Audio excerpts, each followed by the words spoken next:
Hello दोस्तों, मैं हूँ Sachin Jadhav from Sanvika electricals and contractors. तो अभी आज के वीडियो में हम लोग ट्रांसफार्मर में कौन कौन से पार्ट्स रहते हैं, हर एक पार्ट्स का क्या एक्चुअल में कैसे दिखता है वो पार्ट्स, और हर एक पार्ट्स का काम क्या रहता है, वो हम आज के इस वीडियो में देखने वाले हैं। सो वीडियो देखने से पहले इस चैनल को लाइक करो, सब्सक्राइब करो और शेयर करो। सो आप लोग यहाँ पे देख रहे हैं कि there are two types of transformer. So जो फर्स्ट इमेज है, वो फर्स्ट इमेज में आप लोग देख रहे हैं, ये वाला फर्स्ट इमेज, ये फर्स्ट इमेज में आप लोग देख रहे हो कि यहाँ पे आईसीटी है, इसको हम लोग इंटरकनेक्टेड ट्रांसफार्मर बोलते हैं, आईसीटी। और दूसरा जो है ये थ्री फेज ट्रांसफार्मर में। और जो आईसीटी है, आईसीटी नॉर्मली हम लोग सिंगल फेज आईसीटी यूज करते हैं। और जो यहाँ पे आप लोग देख रहे हैं डिस्ट्रीब्यूशन सबस्टेशन में, ये जो नॉर्मल जो सेकंड पिक्चर है, ये डिस्ट्रीब्यूशन ट्रांसफार्मर या डिस्ट्रीब्यूशन सबस्टेशन जहाँ पे रहता है 33/11 के भी, वहाँ पे नॉर्मली हम लोग थ्री फेज ट्रांसफार्मर वहाँ पे हम लोग यूज करते हैं। यहाँ पे देखो RYB ऐसा थ्री फेज ट्रांसफार्मर रहता है। सो आईसीटी में क्या रहता है, आईसीटी में हर एक फेज के लिए एक ट्रांसफार्मर रहता है। तो ऐसे ही तीन फेज के लिए वहाँ पे तीन आईसीटीज वहाँ पे रहते हैं। सो नॉर्मली ट्रांसफार्मर का जो कंस्ट्रक्शन रहता है, वो कंस्ट्रक्शन कैसे रहता है, ट्रांसफार्मर में जो भी कनेक्टेड पार्ट्स है, फॉर एग्जाम्पल ए पार्ट वाला है, देन ए है, देन अगेन दीज पाइप्स है, ए पार्ट है, देन अगेन ए पार्ट है, there are different the transformer is classified into different parts.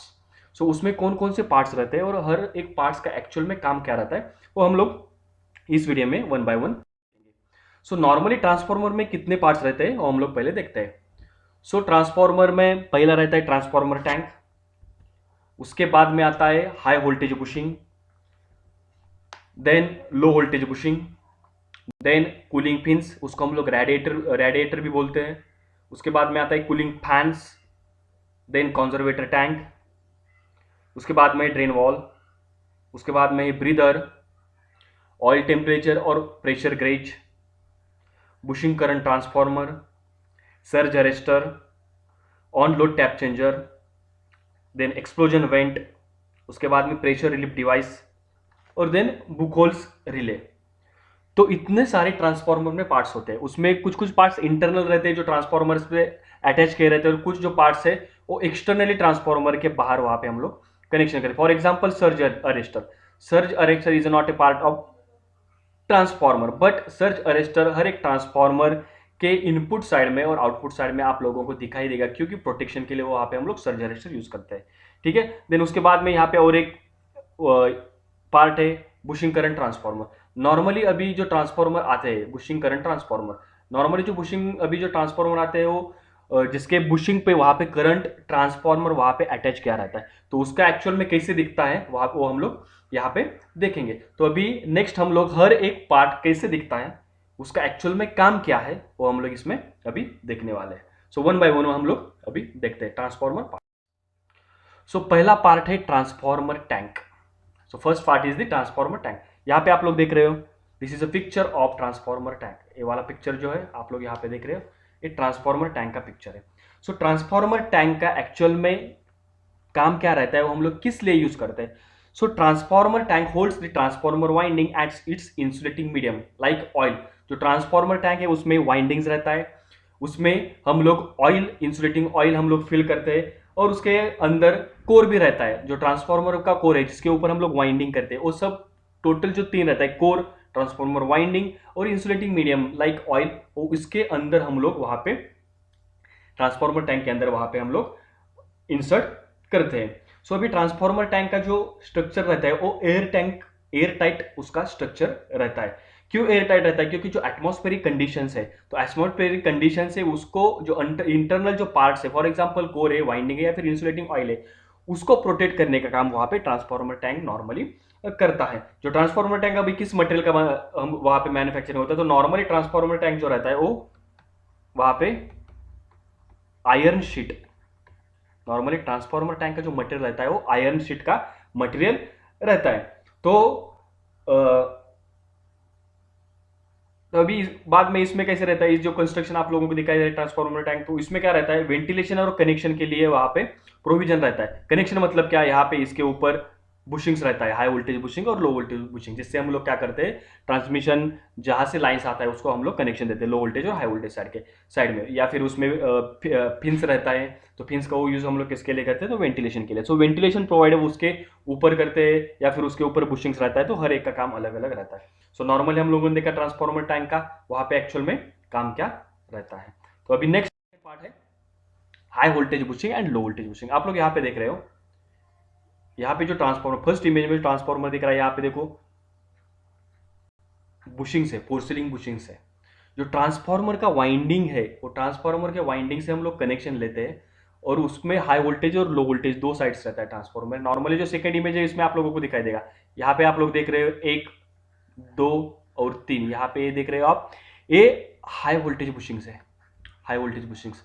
और यहाँ पे आप सेकेंडरी साइड में यहाँ पे देख रहे हैं, ये लो वोल्टेज बुशिंग है, जिसको हम लोग एलवी साइड बोलते हैं और जिसको हम लोग एचवी साइड बोलते हैं। सो एचवी साइड का जो भी वाइंडिंग, जो हम लोग जो ट्रांसफॉर्मर टैंक में वाइंडिंग रहता है, उसका कनेक्शन यहाँ पे बुशिंग के थ्रू बाहर आ जाता है। और जो वायर्स आता है, जो कनेक्शन आता है बाहर से ट्रांसमिशन लाइन का, वो ट्रांसमिशन लाइन का अगर एचटी कनेक्शन रहेगा तो हम लोग एचवी बुशिंग के कनेक्शन करते हैं। और जो अगर वहां से ट्रांसफॉर्मर की जो सेकेंडरी से जाता है, उसको हम लोग एलवी बुशिंग वहां पे कनेक्शन करते हैं। उसमें आर वाई बी न्यूट्रल रहेगा, या फिर डेल्टा डेल्टा कनेक्टेड ट्रांसफॉर्मर रहेगा, तो एचवी में 3 वाइंडिंग वहां पे बुशिंग रहेंगे, और लो वोल्टेज साइड में वहां पे 3 बुशिंग्स रहेंगे। अगर वहां पे डेल्टा स्टार ट्रांसफॉर्मर रहेगा तो एचवी साइड में 3 बुशिंग्स रहेंगे, और एलवी साइड्स में आर वाई बी और न्यूट्रल के लिए वहां पे बुशिंग्स रहते हैं। सो यहाँ पे आप लोग देख रहे हो नॉर्मली बुशिंग्स कैसे दिखता है, वहां पे देखो आप लोग, जो ट्रांसफॉर्मर टैंक है, ट्रांसफॉर्मर टैंक के ऊपर वहां पे नॉर्मली बुशिंग्स का कनेक्शन वहां पे रहता है। So this is the terminal where the primary winding and secondary winding is connected and serve as a insulator from the transformer tank. So जो प्राइमरी और सेकेंडरी वाइंडिंग है, उसका कनेक्शन हम लोग नॉर्मली एचवी और एलवी बुशिंग के लिए हम लोग वहां पे दे देते हैं। फिर उसके बाद में आता है कूलिंग फिन्स और रेडिएटर्स। तो अभी कूलिंग फिन्स और रेडिएटर का काम क्या है, तो कूलिंग फिन्स किसके लिए हम लोग नॉर्मली यूज करते हैं, तो यहाँ पे आप लोग देख रहे हैं, यहाँ पे जो ट्रांसफॉर्मर टैंक के बाहर यहाँ पे एक ऐसा कंस्ट्रक्शन आप लोगों को दिखाई देगा, ऐसा पार्ट वहां पे आप लोगों को दिखाई देगा, तो इसको हम लोग नॉर्मली कूलिंग फिन्स या फिर उसको हम लोग रेडिएटर बोलते हैं। तो कूलिंग फिन्स का काम क्या है, so it is an essential part of the equipment which is used to transfer thermal energy from one medium to another for the purpose of cooling। जो ट्रांसफार्मर के अंदर जो ऑयल रहता है, जब भी ट्रांसफार्मर वर्किंग कंडीशन में रहता है तो उसके अंदर ऑयल रहता है, वर्किंग रहता है, तो उसमें से हम लोग जब भी करंट पास होता है तो ट्रांसफार्मर हीट हो जाता है, सो ऑयल हीट हो जाता है, तो उसको हम लोगों को कूल करना पड़ता है। सो हम लोग कूल किससे करते हैं, तो कूलिंग फिन्स या फिर उसको हम लोग रेडिएटर बोलते हैं। और रेडिएटर ट्रांसफार्मर को अटैच किया रहता है, क्यों, किस लिए, जो ट्रांसफार्मर का जो टेम्परेचर है या फिर जो ऑयल का टेम्परेचर या फिर जो हीट जनरेट होगा उसको डिसिपेट करने के लिए नॉर्मली वहां पे कूलिंग फिन्स वहां पे यूज हम लोग करते हैं। सो रेडिएटर ट्रांसफार्मर, रेडिएटर जो रहता है वो ट्रांसफार्मर को हम लोग नॉर्मली वहां पे अटैच रहता है, और ट्रांसफार्मर के अपर एंड लोअर साइड को पाइप से कनेक्टेड रहते हैं। यहाँ पे देखो, यहाँ पे जो रेडिएटर है, रेडिएटर के ऊपर आप लोगों को वहां पे दिखाई देगा पाइप रहता है, पाइप, और पाइप के थ्रू ये रेडिएटर ट्रांसफार्मर टैंक को वहां पे कनेक्टेड रहता है। और पाइप में से क्या होता है, जो ऑयल है वो पाइप में से हम लोग सर्कुलेट करते हैं, और जो ऑयल सर्कुलेट होता है वो कूलिंग फिन से तरह, कूलिंग फिन जो रहता है वो क्या करता है, नॉर्मली जो हीट जनरेट होता है वो हीट को नॉर्मली कूल करने का वहां पे काम करते हैं। सो कूलिंग फैंस या फिर उसको हम लोग रेडिएटर बोलते हैं। देन है कूलिंग फैंस। अभी हम लोगों ने कूलिंग फिन्स देखा, उसको रेडिएटर बोलते हैं, वो नेचुरली कूल करता है ऑयल को। तो अभी कूलिंग फैंस है, कूलिंग फैंस किसके लिए, जो कूलिंग फैंस रहता है वो एक्सटर्नली वहां पे ट्रांसफार्मर को अटैच करते हैं, क्योंकि वो फोर्स कूलिंग के लिए हम लोग यूज करते हैं, एक्स्ट्रा कूलिंग के लिए, एक्स्ट्रा कूलिंग के पर्पज के लिए वहां पे हम लोग नॉर्मली कूलिंग फैंस वहां पे प्रोवाइड करते हैं। जो फैन रहता है वो क्या करता है, जो एयर है बाहर का एटमॉस्फेरिक में एयर है उसको सर्कुलेट करता है, जिससे जो हीट होता है वो हीट डिसिपेशन हो जाता है, और ट्रांसफार्मर का टेम्परेचर वहां पे नॉर्मली कम हो जाता है। सो फैंस जो रहते हैं नॉर्मली, यहाँ पे आप लोगों को फैंस दिखाई दे रहे हैं, यहाँ पे एक्सटर्नली फैंस कनेक्टेड है, यहाँ पे ट्रांसफार्मर के फिन्स पे वहां पे एक्सटर्नल फैंस कनेक्टेड है। सो नॉर्मली जो फैंस रहते हैं वो टाइमर के थ्रू कंट्रोल होता है, वो ऑटोमेटिक कंट्रोल भी रहते हैं और मैनुअल कंट्रोल भी रहता है। सो जो वाइंडिंग का ऑयल रहता है, जो वाइंडिंग ऑयल है या फिर वाइंडिंग का टेम्परेचर या फिर ऑयल का टेम्परेचर, वो नॉर्मली वहां पे उस टेम्परेचर का जो हीट जो है वो हीट कम करने का काम वहां पे वो कूलिंग फैंस करते हैं। जो अभी मैंने बताया कि मैन्युअली भी हम लोग उसको ऑपरेट कर सकते हैं या फिर उसको ऑटोमेटिक भी हम लोग ऑपरेट कर सकते हैं। जो फैंस है वो नॉर्मली रिले के थ्रू वहां पे कनेक्शन उसका रहता है ऑटोमेटिक कंट्रोल में। जब भी टेम्परेचर हो जाता है, जब भी टेम्परेचर बढ़ जाता है या फिर ट्रांसफॉर्मर हीट हो जाता है, तो उस टाइम पे क्या होता है, रिले सेंस कर देता है और रिले क्या कर देता है, नॉर्मली जो फैंस है फैंस को वहां पे ऑटोमेटिक ऑन करने का वहां पे काम करता है। सो नॉर्मली कूलिंग फैंस वहां पे एक्सटर्नल कूलिंग के लिए वहां पे हम लोग वहां पे करते हैं। नेक्स्ट उसके बाद में है कंजर्वेटर टैंक। तो अभी कंजर्वेटर टैंक यहाँ पे देखो, आप लोग नॉर्मली हर एक ट्रांसफॉर्मर के ऊपर आप लोगों को एक स्ट्रक्चर दिखाई देगा, तो इसको हम लोग क्या बोलते हैं, conservator tank. So normally conservator का टैंक आप लोग का वहां पे अगर उसका शेप देखोगे तो उसका शेप कैसा है, वहां पे नॉर्मली सिलिंड्रिकल शेप है उसका। उसका अगर आप शेप देखोगे तो यहाँ पे देखो सिलेंडर जैसा वहां पे दिखता है वो। और नॉर्मली ट्रांसफॉर्मर के ऊपर वहां पे टॉप में वहां पे वो कंजर्वेटर टैंक वहां पे उसका इंस्टॉलेशन वहां पे रहता है। सो कंजर्वेटर टैंक क्या रहता है, एक सिलिंड्रिकल शेप रहता है उसका, और नॉर्मली ट्रांसफॉर्मर के टॉप पे वो माउंट हम लोग वहां पे नॉर्मली करते हैं। सो इसका मेन पर्पस क्या है कि ये ट्रांसफॉर्मर ऑयल को स्पेस ऊपर प्रोवाइड करता है। जो ट्रांसफॉर्मर के अंदर जो ऑयल रहता है उसको वहां पे स्पेस प्रोवाइड होता है। मतलब कैसे कि जब भी ऑयल हीट हो जाता है तो ऑयल क्या होता है, हीट होने की वजह से ऑयल ऊपर चला जाता है, तो ऑयल का एक्सपांशन हो जाता है। तो उस एक्सपांशन का जब भी ऑयल का एक्सपांशन हो जाता है तो नॉर्मली वहां पे वो जो एक्सपांशन होता है ऑयल का वो कंजर्वेटर में चला जाता है। तो वो क्या करता है, नॉर्मली जो ऑयल है ऑयल को वहां पे स्पेस प्रोवाइड करने का काम करता है, जो ऑयल को कंजर्व करने का काम करता है। इसके लिए हम लोग उसको कंजर्वेशन टैंक वहां पे हम लोग बोलते हैं। नेक्स्ट पार्ट है ड्रेन वॉल।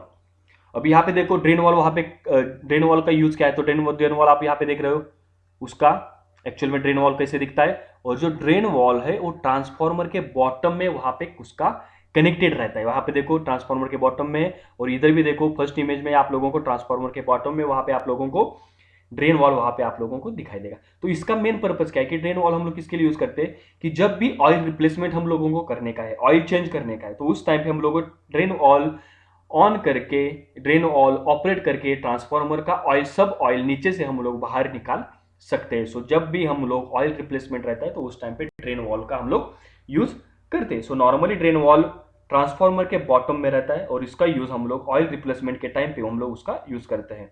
सो इस वॉल से हम लोग इजीली, जो ट्रांसफॉर्मर का ऑयल है हम लोग इजीली ट्रांसफॉर्मर से बाहर निकाल सकते हैं। तो इसके लिए हम लोग ड्रेन वॉल यहाँ पे यूज करते हैं। उसके बाद में है ब्रीदर। तो वहां पे आप लोग देख सकते हो कि हर एक ट्रांसफॉर्मर के एक साइड में वहां पे आप लोगों को ऐसा एक, वहां पे ब्लू कलर शेप में आप लोगों को एक वहां पे डिब्बा दिखाई देगा। ब्लू कलर शेप में वहां पे डिब्बा दिखाई देगा। वहां पे कंजर्वेटर से, वहां पे आप लोग इसे थर्ड इमेज में देखो, यहाँ पे कंजर्वेटर के बाद यहाँ पे एक ब्रीदर आता है, ऐसा उसका कनेक्शन रहता है। आप लोग देखोगे हर एक ट्रांसफॉर्मर के एक साइड में वहां पे ब्रीदर रहता है। सो ब्रीदर का एक्चुअल में यूज क्या है, हम लोग ब्रीदर क्यों यूज करते हैं। सो breather is nothing but dehydrating breathers are used to prevent the normal moisture in the air from coming in contact with the oil in electrical equipment as the load or temperature changes। तो यहाँ पे देखो उसका काम क्या है, जो बाहर जो आउटसाइड में मॉइस्चर कंटेंट जो रहते हैं, जो एयर में मॉइस्चर कंटेंट प्रेजेंट है, उसको ऑयल के कांटेक्ट में जो ब्रीदर है वो आने को नहीं देता है। मतलब डायरेक्टली उसका ऑयल जो मॉइस्चर कंटेंट्स है वो मॉइस्चर कंटेंट ब्रीदर इलिमिनेट करता है। जिससे क्या होता है, अगर ऑयल के अंदर वहां पे मॉइस्चर कंटेंट वहां पे चले गए तो उसका डाई इलेक्ट्रिक स्ट्रेंथ है जो ट्रांसफॉर्मर का वो कम हो जाता है। तो उससे प्रोटेक्शन के लिए हम लोग वहां पे ब्रीदर यूज करते हैं। जो ब्रीदर क्या करता है, जो एयर में मॉइस्चर कंटेंट है उसको कम करने का वहां पे काम करता है। तो यहाँ पे देखो आप, इसमें कौन सा मटेरियल रहता है, तो नॉर्मली ब्रीदर में सिलिका जेल रहता है, सिलिका जेल। यहाँ पे देखो जो ब्लू कलर का है उसको, जो ब्लू कलर क्रिस्टल जैसे दिखता है, क्रिस्टल जैसा, यहाँ पे देखो इसमें ब्लू कलर का क्रिस्टल जैसा सिलिका जेल वहां पे उसके अंदर रहता है जिसका कलर ब्लू रहता है। तो नॉर्मली नॉर्मल कंडीशन में उसका कलर ब्लू रहेगा, और जब भी वो वर्किंग कंडीशन में आ जाता है, जब भी वो मॉइस्चर कंटेंट वहां पे एब्सॉर्ब करता है, तो जब जैसे जैसे टाइम चला जाता है तो उसका कलर ब्लू कलर से वहां पे उसका कलर पिंक हो जाता है। और जैसे ही total colour which changes from blue to pink, जैसे भी कलर ब्लू से पिंक हो जाता है, हम लोगों को वो ब्रीदर के अंदर जो सिलिका जेल है वो हम लोगों को चेंज करना पड़ता है, नया उसमें सिलिका जेल डालना पड़ता है। सो आई होप कि आप लोगों को ब्रीदर का यहाँ पे एक्चुअल में काम क्या है वो पता चला होगा। नेक्स्ट है ऑयल टेम्परेचर गेज, या फिर उसको हम लोग प्रेशर गेज बोलते हैं। सो नॉर्मली जो जो ट्रांसफार्मर रहते हैं, बड़े बड़े जो ट्रांसफार्मर रहते हैं, तो उसके ऊपर नॉर्मली हम लोगों को ये 2 विंडो दिखाई देगा वहां पे। उसके अंदर यहाँ पे निडल रहता है और डिग्री सेल्सियस में उस वहां पे टेम्परेचर रहता है। वो टेम्परेचर क्या इंडिकेट करता है, या फिर ऑयल टेम्परेचर या फिर प्रेशर गेज क्या इंडिकेट करता है, तो उसमें क्या अब हम लोग बोलते हैं, उसमें WTI एंड OTI ऐसा है। सो WI is nothing but winding temperature indication, और OTI is nothing but oil temperature indication, ऐसा उस पर मार्क रहता है। तो वाइंडिंग टेम्परेचर इंडिकेशन और ऑयल टेम्परेचर इंडिकेशन मतलब क्या, जो अंदर जो वाइंडिंग है, ट्रांसफार्मर के अंदर वाइंडिंग है, उसके अंदर ऑयल रहता है। सो जब भी ट्रांसफार्मर वर्किंग कंडीशन में रहता है तो क्या हो जाता है, नॉर्मली ऑयल हीट हो जाता है, ट्रांसफार्मर का वाइंडिंग भी हीट हो जाता है। तो यहाँ पे जो ऑयल टेम्परेचर गेज है या फिर प्रेशर गेज है, वो क्या इंडिकेट करता है कि वाइंडिंग का टेम्परेचर कितना है, या फिर अंदर जो ऑयल है उसका टेम्परेचर कितना है, वो वहां पे दिखाने का वहां पे नॉर्मली काम कर रहे हैं। जैसे ही टेम्परेचर थ्रेशोल्ड वैल्यू के ऊपर चला जाता है, वैसे ही सिग्नल वहां पे रिले पैनल को चला जाता है और ट्रांसफार्मर ट्रिप हो जाता है। जब भी थ्रेशोल्ड लेवल के हाई टेम्परेचर जो भी वैल्यू है उसका, उस वैल्यू के ऊपर चला जाएगा तो ऑटोमेटिकली वहां पे ट्रिप हो जाएगा। So this are used for monitoring the internal characteristics of transformer, specially its winding temperature. Gauges helps the operator in knowing the level of temperature and pressure inside the transformer। और उसका काम है कि उसके अंदर कितना ऑयल है या फिर कितना प्रेशर है, वो हम लोग वहां पे भी देख सकते हैं। सो this is nothing but oil temperature gauge, या फिर उसको हम लोग WTI या फिर OTI उसको हम लोग बोल सकते हैं। उसके बाद में बुशिंग करंट ट्रांसफार्मर, अभी मैं थोड़ी देर पहले इनिशियली मैंने स्टार्टिंग में ही बोल दिया कि आपको जो करंट ट्रांसफार्मर है CT, बुशिंग के ऊपर हम लोग नॉर्मली लगाते हैं, जो करंट मेजर करता है, और जो करंट है वो करंट का आउटपुट वहां पे रिले हो जाता है ड्यूरिंग ओवर करंट और शॉर्ट सर्किट करंट के टाइम पे, वो ट्रांसफार्मर को प्रोटेक्ट करने का काम करता है। ये एक्सटर्नल पार्ट है ट्रांसफार्मर के साथ, हर एक ट्रांसफार्मर में आप लोगों को नहीं दिखाई देगा। जो बड़े बड़े ट्रांसफार्मर रहते हैं नॉर्मली, उसमें ही आप लोगों को, जो हाइयर MVA के ट्रांसफार्मर रहते हैं उसमें ही आप लोगों को ये बुशिंग करंट ट्रांसफर वहां पे आप लोगों को दिखाई देगा। यहाँ पे देखो, जो बुशिंग है, बुशिंग के ऊपर ही वहां पे CT वहां पे लगाई, जो क्या करता है, करंट मेजर करने का काम करता है। नेक्स्ट है सर्ज अरेस्टर। तो यहाँ पे देखो सर्ज अरेस्टर, यहाँ पे आप लोगों को दिखाई देगा सर्ज अरेस्टर। सो नॉर्मली जो डिस्ट्रीब्यूशन ट्रांसफार्मर है, तो उसी ट्रांसफार्मर के ऊपर वहां पे सर्ज अरेस्टर वहां पे लगाते हैं हम लोग, नॉर्मली प्रोवाइड किए जाते हैं। कुछ कुछ ट्रांसफार्मर में रहता है, कुछ कुछ ट्रांसफार्मर में, ट्रांसफार्मर के इनपुट और आउटपुट साइड में, दोनों साइड में रहता है। जो क्या करता है, जो सर्ज रहता है, वोल्टेज सर्ज रहता है, स्विचिंग सर्जेस रहेगा या फिर लाइटनिंग सर्जेस रहेगा, जिससे वोल्टेज सर्ज होता है, उसको ग्राउंड करने का काम करता है, और ट्रांसफार्मर को प्रोटेक्ट करने का काम वो सर्ज अरेस्टर कर देता है वहां पे। So this type of arresters are placed right directly before and after the transformer terminals in order to minimize the exposure of the transformer। Next है ऑन लोड टैप चेंजर। अभी on load tap changer यहाँ पे देखो, first image में यहाँ पे देखो आप लोगों को टैप चेंजर वहां पे दिखाई दे रहा है, और सेकंड इमेज में भी जो उसका इंटरनल यहाँ पे डायग्राम आप लोगों को दिखाई देगा। तो इसमें वहां पे देखो ये टैपिंग्स है। यहाँ पे नॉर्मली वहां पे ट्रैपिंग जो रहता है हाई वोल्टेज साइड में या फिर लो वोल्टेज साइड में, अकॉर्डिंग टू एप्लीकेशन हम लोग वहां पे लगाते हैं। सो टैप चेंजर जो रहता है उसमें ऑन लोड टैप चेंजर और ऑफ लोड टैप चेंजर, ऐसे दो टाइप्स के टैप चेंजर रहते हैं। तो ऑन लोड टैप चेंजर क्या करता है, OLTC on load tap changer क्या करता है, नॉर्मली हम लोग ऑन लोड में, जब भी वर्किंग ट्रांसफार्मर वर्किंग कंडीशन में, मतलब ऑन लोड में, तो उस टाइम पे हम लोग टैप चेंज करके ट्रांसफार्मर का वोल्टेज जो है वो वोल्टेज स्टेबल करने का काम करते हैं। तो उसको ऑन लोड टैप चेंजर। और ऑफ लोड मतलब क्या, ट्रांसफार्मर बंद करके टैप चेंज करके फिर हम लोग उसको ट्रांसफार्मर को ऑन करते हैं, तो उसको हम लोग ऑफ लोड टैप चेंजर ऐसा बोलते हैं। सो ऑन लोड और ऑफ लोड टैप चेंजर ऐसा, उसमें दो टाइप से। सो नॉर्मली इसका यूज कब होता है, जब भी ट्रांसफार्मर का आउटपुट वोल्टेज कम या ज्यादा होता है, तो उसी टाइम पे टैप चेंज करके कांस्टेंट वोल्टेज प्रोवाइड किया जाता है। इसके लिए ऑन लोड या फिर of load tap changer use करते हैं हम लोग। सो टैप चेंजर जो रहता है, नॉर्मली ट्रांसफार्मर के बाहर वहां पे आप लोगों को एक टैप चेंजर का वहां पे कनेक्शन दिखेगा या फिर टैप चेंजर वहां पे दिखेगा, उसमें टैप चेंजिंग का वहां पे प्रोविजन किया रहता है। उसमें क्या रहता है, वाइंडिंग्स में टैपिंग दे रहते हैं, जो टैप चेंज करके हम लोग नॉर्मली हाई वोल्टेज साइड या फिर लो वोल्टेज साइड में वहां पे टैपिंग चेंज करके हम लोग वोल्टेज स्टेबलाइज कर सकते हैं। तो उसमें क्या कौन कौन से पार्ट्स रहते हैं, एक रहता है ऑन लोड टैप चेंजर, दूसरा रहता है डाइवर्टर स्विच, और तीसरा रहता है टैप सिलेक्टर, जो टैप सिलेक्शन के काम में आता है। उसके लिए हम लोग ऑन लोड टैप चेंजर वहां पे। देन नेक्स्ट है एक्सप्लोजन वेंट। यहां पे आप लोगों को दिखाई देगा एक्सप्लोजन वेंट। तो एक्सप्लोजन वेंट का काम क्या है, तो यहाँ पे जब भी ट्रांसफार्मर में जो गैसेस जनरेट होते हैं वो गैसेस हम लोग क्या करते हैं, एक्सप्लोजन वेंट से बाहर निकालने का काम करते हैं।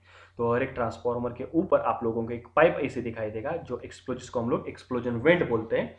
जो गैसेज जो ट्रांसफार्मर के अंदर जनरेट होते हैं उसको बाहर निकालने का यहाँ पे हम लोग काम करते हैं एक्सप्लोजन वेंट से। नेक्स्ट है प्रेशर रिलीफ डिवाइस।